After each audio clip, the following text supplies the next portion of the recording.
Assalamualaikum warahmatullahi wabarakatuh. Alhamdulillah, alhamdulillahi rabbil alamin. Wassalatu wassalamu ala ashrafil anbiya'i wal mursalin wa ala alihi wa sahbihi ajma'in. Amma ba'du. Para jamaah yang dirahmati Allah, pada kesempatan ini kita sedikit memberikan penjelasan pada kitab Matan Qatrul Ghais. Baiklah, kita langsung saja pada halaman 2 dan halaman 3. Akhir halaman 2 dan awal halaman 3 dari kitab ini. Baik, saya ulangi bacaan tentang pertanyaan. Bismillahirrahmanirrahim. Mas'alatun, masalah atau pertanyaan. Idza qila laka wa kaifa tu'minu billahi. Dan apabila dikatakan kepada engkau, atau apabila ditanyakan kepada engkau, wa kaifa tu'minu billah, dan bagaimana cara beriman kepada Allah, lalu dijawab dalam buku ini, fal jawabu, maka jawabnya, annallaha ta'ala ahadun, bahwasanya sesungguhnya Allah Ta'ala yang maha tinggi adalah ahad, adalah satu, esa maupun tunggal. Dan juga hayyun, Allah maha hidup, alimun, Allah maha mengetahui, qadirun, Allah maha kuasa, muridun, Allah maha berkehendak, sami'un, Allah maha mendengar, basirun, Allah maha melihat, mutakallimun, Allah maha berfirman atau berkata-kata, baqin, Allah maha kekal, khallaqun, Allah maha pencipta, razzaqun, Allah maha pemberi rezeki, rabbun wa malikun, Tuhan dan raja, bila syarikin, tidak ada sekutu baginya, tidak ada sekutu, tidak ada yang menyekutukannya, wala diddin wala naddin, tidak ada yang serupa, yang sama pada Allah, wala naddin, dan juga tidak ada yang sepadan, tidak ada yang sepadan. Kepada siapa? Tentu adalah kepada Allah. Para jamaah yang dirahmati Allah, jadi nantinya kita akan sedikit memberikan penjelasan pada sifat Allah, yaitu mutakallimun, baqin, khallaqun. Para jamaah yang dirahmati Allah, mutakallimun merupakan sifat bagi Allah Subhanahu wa ta'ala. Mutakallimun itu artinya Allah berfirman, Allah berkata-kata. Jadi perkataan Allah berbeda dengan perkataan makhluknya. Di antaranya adalah manusia, berbeda dengan manusia. Kalau kita berkata-kata adalah lewat lidah kita. Tidak ada lidah rusak lidah, rusak pita suara, maka kita sudah tidak dapat berbicara dengan baik, tidak dapat berbicara sama sekali. Maksudnya suara yang tidak dapat kita pahami karena rusaknya suara. Jadi bergantung pada lidah dan pita suara. Berbeda dengan Allah. Allah berkata tidak lewat lidah atau tidak lewat lisannya. Allah berkata adalah lewat zatnya, lewat dirinya. Jadi dia tidak memakai perantara untuk dia dapat berbicara. Dan suara Allah itu juga tidak berhuruf dan juga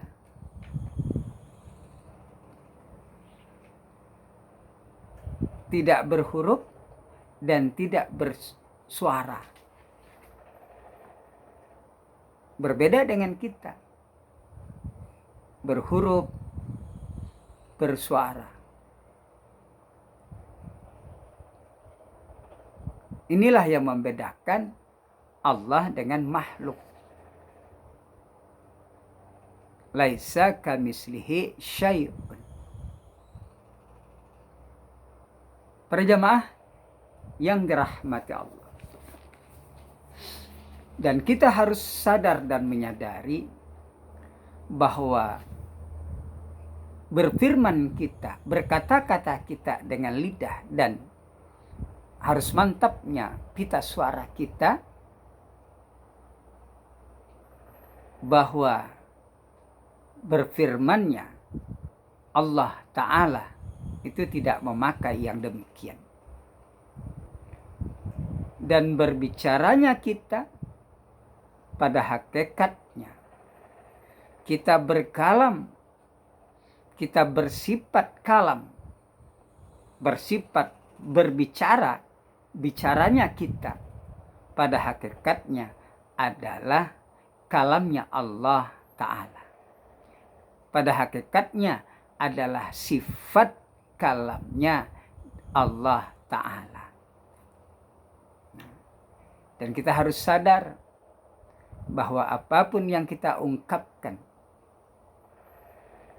apapun yang kita punyai dari sifat berbicara, ini adalah berasal, bersumber pada yang satu, yaitu Allah Subhanahu wa Ta'ala.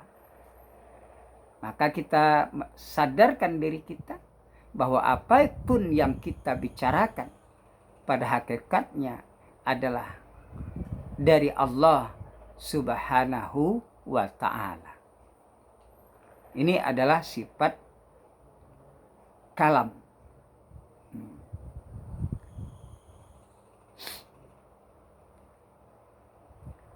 Perjamaah yang dirahmati Allah. Jadi walaupun kata para ulama bahwa Allah tidak bersuara, bahwa Allah berbicara tidak berhuruf, tetapi dapat dipahami oleh para malaikat Jibril, para nabi dan rasul, sehingga pembicaraan Allah dapat ditulis dengan berbagai macam bahasa, dengan berbagai macam bahasa sesuai dengan tempat Nabi berdakwah. Kalau di situ bahasa Arab, maka Allah berfirman dengan bahasanya sendiri dan dapat diterjemahkan oleh malaikat Jibril dan diturunkan kepada misalnya Al-Quran diturunkan kepada Nabi Muhammad sallallahu alaihi wasallam dengan terjemahan adalah bahasa Arab. Sehingga orang Arab pada saat itu paham dengan bahasa Allah. Jadi Al-Quran ini adalah terjemahan dari malaikat Jibril, kemudian disampaikan kepada Nabi kita Muhammad sallallahu alaihi wasallam. Jadi malaikat Jibril menerjemahkan bahasa Allah. Apakah benar atau salah? Ya, tentu benar. Kalau tidak, maka Jibril disalahkan oleh Allah, lalu dibetulkan. Maka firman Allah harus betul menerimanya. Ini sifat kalamnya Allah subhanahu wa ta'ala. Tapi yang jelas, kalam kita berasal dari kalamnya Allah. Sifat kalam kita, sifat bicara kita, berfirman, itu adalah berfirmannya Allah. Sifat kalam kita adalah sifat kalamnya Allah. Jadi sebenarnya kita tidak bisa berkalam, tidak bisa berbicara kepada siapa saja tanpa datangnya dari Allah subhanahu wa ta'ala, tanpa diizinkan oleh Allah subhanahu wa ta'ala. Para jamaah yang dirahmati Allah, kemudian kita lanjutkan sifat Allah berikutnya, bakin. Bakin adalah sifat kekalnya Allah. Jadi Allah terdahulu. Tidak ada yang menciptakan Allah. Malah Allah yang menciptakan segala yang ada ini.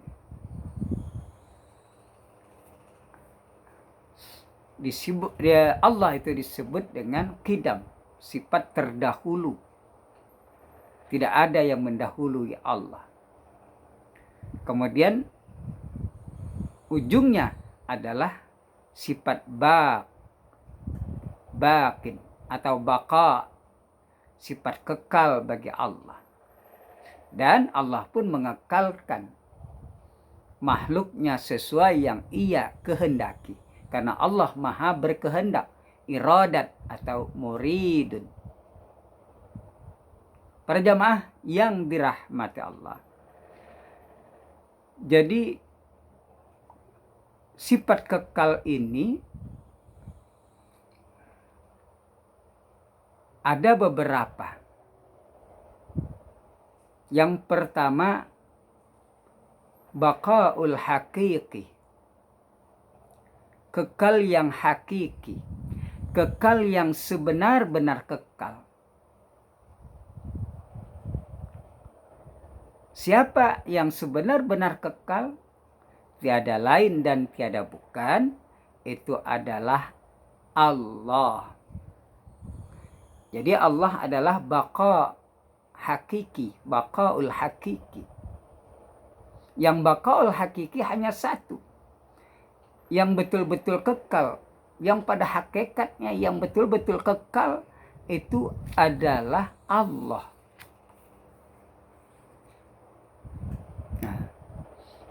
Kemudian ada juga yang kekal selain dari Allah, yang biasa disebut dengan baqaul ardi. Baqa ardi. Apa itu? Kekal yang dikekalkan oleh Allah subhanahu wa ta'ala. Dia mulanya tidak ada, lalu diciptakan oleh Allah, maka dia ada. Dan keadaannya itu tidak musnah, terus ada dan kekal abadi. Jadi yang tiada, kemudian ada, kemudian tidak hancur, kekal abadi, itu adalah makhluk. Disebut dengan baqaul ardi. Tapi kekalnya tidak sama dengan kekalnya Allah. Kalau kekalnya Allah itu atas dirinya sendiri. Karena kekekalan Allah. Kalau kekalnya makhluk itu tadi, ya dikekalkan oleh Allah. Bukan dia mengekalkan dirinya, dia tidak sanggup. Tapi dia dikekalkan oleh yang maha kekal hakiki, yaitu Allah. Nah, para jamaah yang dirahmati Allah. Yang ketiga, dia tidak kekal. Baqaul majaz. Jadi baqaul majaz ini dia tiada, lalu diadakan oleh Allah. Kemudian dimusnahkan, dimatikan oleh Allah Subhanahu wa ta'ala. Jadi dia tidak dikekalkan oleh Allah. Nah, contoh yang kedua, baqaul ardi itu adalah dia diciptakan oleh Allah, kemudian kehidupannya dikekalkan oleh Allah. Misalnya siapa? Yaitu bangsa ruh, bangsa arwah.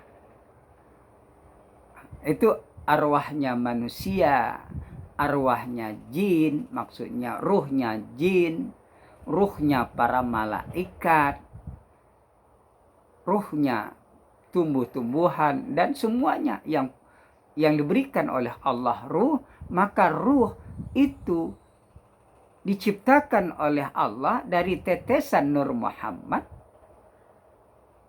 hidup. Yang tadinya tidak hidup, yang tadinya tiada, kemudian langsung diciptakan menjadi ada. Jadi kehidupannya dikekalkan oleh Allah Subhanahu wa ta'ala. Jadi tubuh kita ini terdiri dari rambut, kulit, darah, urat, tulang, sumsum dan sebagainya, daging dan sebagainya. Itu adalah tubuh kasar. Lalu tubuh kasar ini tidak dapat bergerak, tidak dapat mengapa-ngapa kalau tidak tubuh halus. Tubuh halus itu siapa? Itulah yang namanya ruh, yang diciptakan Allah, kemudian dikekalkan, lalu dimasukkan ke dalam tubuh kita yang kasar ini. Sehingga tubuh kasar dan halus menyatu, maka hiduplah kita yang seperti sekarang ini. Nah, lalu kita dikatakan mati. Nah, dikatakan mati itu karena terpisahnya badan kasar, tubuh kasar dengan tubuh halus. Tubuh halus yaitu ruh. Jadi apabila keluar tubuh halus kita yaitu ruh, maka tubuh kasar sudah tidak dapat berbuat apa-apa, tidak dapat bergerak apa-apa. Yang tadi mendengar tidak dapat mendengar, yang melihat tidak dapat melihat, berbicara, berkalam tidak dapat berkalam. Kenapa? Sudah berpisah. Maka jasad inilah yang disebut dengan mati. Kenapa dikatakan mati? Karena sudah tidak berfungsi lagi seperti dia hidup. Yang pada saat itu ruh ada di dalam tubuh. Jadi yang mati itu adalah tubuh kasar kita ini. Sedangkan tubuh yang halus yaitu ruh, maka tidak mati. Itulah yang dikekalkan oleh Allah. Nah, ketika kiamat, orang yang ada di sekitar situ mati. Lalu ditiup trompet lagi untuk menghidupkan. Dan kita juga. Lalu ruh itu dimasukkan lagi ke tubuh kita yang kedua kalinya, maka kita hidup. Dan yang hidup adalah jasad kita yang kasar. Yang ruh itu tidak mati. Jadi pada jasad, ketika jasad kita itu mati, mungkin hancur, lalu ruh kita itu yang hidup itu ditempatkan oleh Allah di suatu tempat yang sesuai dengan amal perbuatan kita. Kalau amal kita baik, maka ruh kita di Eliyin, di tempat yang tertinggi, yang tinggi. Kalau amalan kita jelek, buruk, maka ruh kita yang hidup itu ditempatkan oleh Allah di Sijjin, di tempat yang terendah, tempat yang hina. Perjamaah yang dirahmati Allah. Nah, kemudian yang dikekalkan oleh Allah juga yaitu benda-benda langit yang mulia. Aras, Baitul Ma'mur, surga dan neraka itu tidak terkena kiamat. Yang terkena kiamat adalah kita manusia yang di sekitar bumi kita ini. Ya, tumbuh-tumbuhan kena kiamat, rusak, musnah. Binatang, bangsa jin dan sebagainya. Itu dimusnahkan oleh Allah. Juga sebagian para malaikatnya Allah. Para malaikat Allah juga dimusnahkan sementara waktu, karena kullu nafsin dha'iqatul maut. Tiap-tiap yang berjiwa, tiap-tiap yang punya ruh, maka harus mati dulu. Setelah itu nanti dihidupkan lagi. Maksudnya jasad-jasad kita yang mati, tapi ruh siapa saja itu tetap hidup. Hanya berpisah antara jasad dengan ruh, sehingga jasad dikatakan mati. Oleh sebab itu, ketika kita ziarah kubur, kata orang ziarah kubur itu mayat tidak mendengar. Betul, mayat yang kasar, tubuh yang kasar itu betul tidak dapat mendengar karena dia sudah pisah dengan ruh. Tapi ruh kita yang ada di sisi situ, di kubur, maka ruh dapat mendengar dan bahkan bisa melihat siapa yang berziarah, siapa yang mengantarkan jenazahnya, tahu dia. Dan dia mendengar orang-orang yang di sekitar itu berkata. Oleh sebab itu, ketika kita berada di tempat kubur atau alam kubur, di lokasi kuburan, maka tidak bolehlah kita memperolok, bersenda gurau tentang ahli kubur yang berada di tempat kubur, di lokasi kubur tersebut, karena mereka mendengar. Maka dia bergembira ketika ada yang berziarah kubur, untuk membaca Quran, membaca doa, membaca surah Yasin, dihadiahkan kepada ahli kubur, maka dia bergembira. Mereka tahu, karena ruh itu tidak mati. Yang mati adalah tubuh kasar kita ini, yang mati, yang bisa hancur. Tetapi ada juga tubuh kasar ini yang tidak hancur. Dibuat oleh Allah tahan dari segala sesuatu. Dari tanah tahan. Jasad utuh namanya. Nah, ini adalah jasad yang utuh, yang bercahaya, yang bersinar. Itu karena kemuliaan dari amal-amalnya, maka dikekalkan oleh Allah. Jadi selain dari ruh halusnya, tubuh halusnya itu ruh, kekal juga, kemudian tubuh kasarnya juga dikekalkan oleh Allah Subhanahu wa ta'ala. Maka disebut dengan baqaul ardi, Ada juga jasad yang ketika dipendam di dalam tanah, kemudian dirapikan. Tapi sebenarnya jasad yang ada dalam kamar itu sudah kosong. Di dalam kubur itu kosong. Maka diangkat oleh Allah, ditempatkan yang tempat mulia. Ini ruh yang jasad yang diangkat oleh Allah. Jadi dikekalkan oleh Allah. Ada yang dikekalkan di kubur, kemudian dilenyapkan dalam kubur jasadnya dan diletakkan di suatu tempat, maka kekal pula. Nah, tapi ada juga jasad yang hancur. Nah, itu disebut dengan jasad yang mati.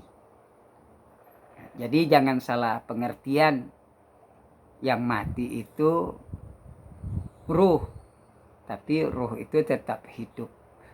Yang mati adalah jasad yang sudah, ruh itu yang sudah berpisah dengan jasad. Ketika dia dimasukkan kembali oleh Allah setelah kiamat nanti, hari berbangkit, maka jasad tersebut hidup lagi, bersatu dengan ruh. Nah, disitulah nanti dia ketika diperiksa segala amalnya, maka ditentukan oleh Allah nanti apakah surga atau neraka. Jadi yang merasakan nikmatnya surga dan neraka adalah jasad dan ruh kita, karena sudah dipertemukan. Lama dia berpisah, itu lama, ribuan tahun barangkali, ada yang jutaan tahun, ada yang dekat kiamat, ya dekat juga.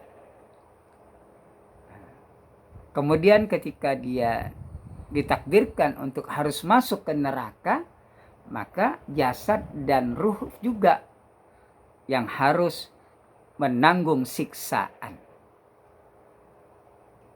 Maka dikatakan tubuh kita yang sebenar-benar tubuh adalah tubuh halus, yaitu ruh. Sedangkan jasad ini adalah kerangkanya. Ibarat sangkar dengan burung ada di dalamnya. Burung itu disebut dengan ruh halus, tubuh halus.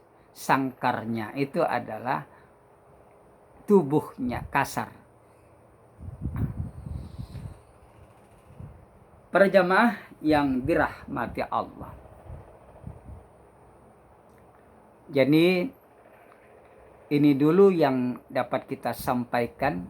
Insya Allah kita akan lanjutkan bacaan yang berikutnya. Terima kasih atas perhatiannya. Mohon maaf atas kekurangannya. Assalamualaikum warahmatullahi wabarakatuh.